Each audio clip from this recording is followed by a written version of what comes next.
नमस्कार, मैं निष्का पांडे और आप देख रहे हैं लोकल 7 न्यूज। चलिए रुक करते हैं खबरों की ओर। खबर भिवानी से है, जहां भिवानी में पूर्व सांसद सुनीता दुंगल ने कहा कि 33% महिला आरक्षण महिलाओं को सशक्त करेगा, उसके साथ ही 2029 से लागू होगा। उन्होंने सोशल मीडिया पर फैल रहे फ्रॉड और गन कल्चर कंटेंट पर भी उत्पत्ति की है। उसके साथ ही कार्यक्रम में उन्होंने प्रतिभाशाली और छात्रों के सम्मानित भी किया है और शिक्षा व संस्कार पर जोर दिया।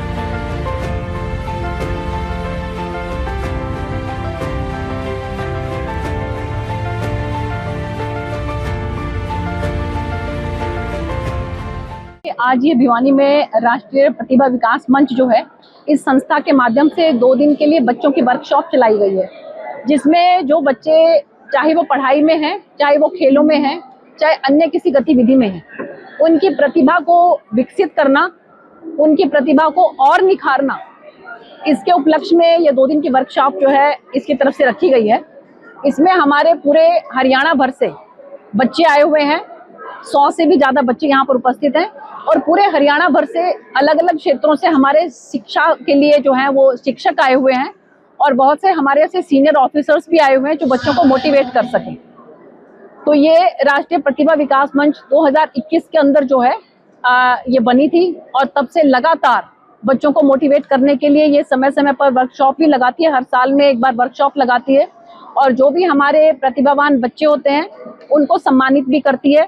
और आप ये देखिए कि इससे सभी समाज के अलग अलग जगह से बहुत से अधिकारी, बहुत से व्यापारी, बहुत से लोग जो है समाज सेवी से जुड़े हुए हैं। तो मुझे लगता है कि आज इस तरह की संस्थाओं की ज़रूरत है। मैं बहुत धन्यवाद करती हूँ सतवीर जी का कि जो खुद रेलवे में जो है वो नौकरी भी करते हैं और इसके साथ साथ इनके साथ एक बहुत बड़ी एक ऐसी टीम है कि जो इन बच्चों को मोटिवेट करने के लिए समय समय पर इस तरह के कार्यक्रम जो है वो करती रहती है। और पटौदी से हमारे चेयरमैन परवीन जी ये भी स्पेशल इस काम के लिए यहाँ पर आए हैं और बहुत दूर दूर से पूरे हरियाणा भर से, बल्कि हरियाणा के बाहर से भी जो समाज सेवी हैं जो चाहते हैं कि बच्चों को हम मोटिवेट करें। क्योंकि आपको मालूम ही है कि बच्चे अगर कोई ना कोई अचीव कर लेते हैं, कोई मंजिल पा लेते हैं, तब तो उसको सम्मानित करने के लिए सब आ जाते हैं, लेकिन बच्चों की वो जर्नी जो है उसमें उनकी मदद करने के लिए बहुत कम लोग आ पाते हैं। तो हमारी संस्था की कोशिश ये है कि बच्चों की जो वो जर्नी है, उस जर्नी में हम उनके मददगार साबित हों।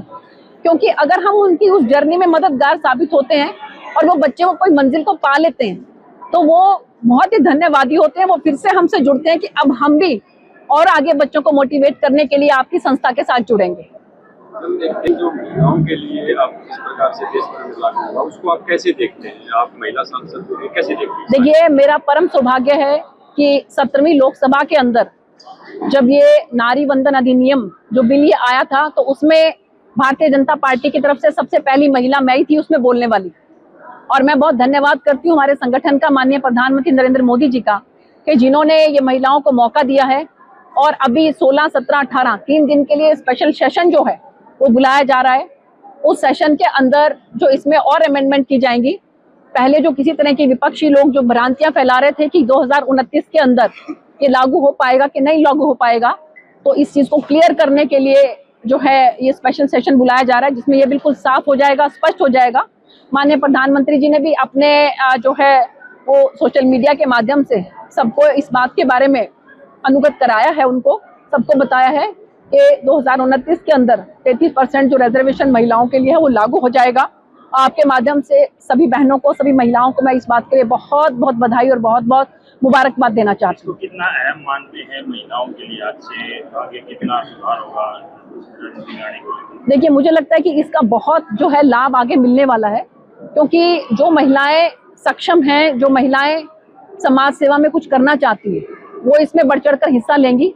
और अभी भी आप ये देखिए कि चाहे हम अर्बन लोकल बॉडीज की बात करें, चाहे हम पंचायत की बात करें, वहाँ पर महिलाएं जहाँ कहीं पर भी अच्छे ओहदे पर हैं, आपको बहुत कम उनके बारे में कुछ नेगेटिव सुनने को मिलेगा।